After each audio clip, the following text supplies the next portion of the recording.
مدینے والے مصطفیٰ صلی اللہ تعالی علیہ وسلم ارشاد فرماتے ہیں کہ جب مسجد میں جاؤ تو یہ دعا پڑھو، اللہم افتح لی ابواب رحمتک،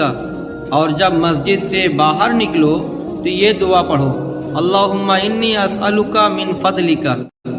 رحمت للعالمین صلی اللہ تعالی علیہ وسلم ارشاد فرماتے ہیں جب کسی کو مسجد کی طرف جاتے دیکھو تو تم اس کے ایمان کی گواہی دو، کیونکہ مسجد کو وہی لوگ آباد کرتے ہیں جن کو اللہ اور اس کے رسول پر ایمان ہو۔ مدینے والے مصطفیٰ صلی اللہ تعالی علیہ وسلم فرماتے ہیں کہ جو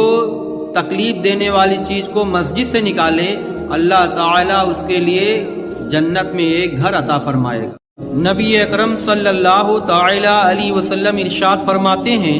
جب کسی کو مسجد میں خریدتے اور بیچتے دیکھو تو یہ دعا دو کہ اللہ تعالیٰ تمہاری تجارت میں نفع نہ دے۔ نبی اکرم صلی اللہ تعالی علیہ وسلم ارشاد فرماتے ہیں اللہ تعالیٰ کو سب جگہوں میں سے محبوب جگہ مسجد ہے اور سب سے بیکار جگہوں میں سے خراب جگہ بازار ہے۔ مدینے والے مصطفیٰ صلی اللہ تعالی علیہ وسلم ارشاد فرماتے ہیں ایک زمانہ ایسا آئے گا کہ لوگ مسجدوں میں دنیا کی باتیں کریں گے، ان سے دور بیٹھو کیونکہ خدا سے ان کو کچھ کام نہیں، اگر کام ہوتا اللہ سے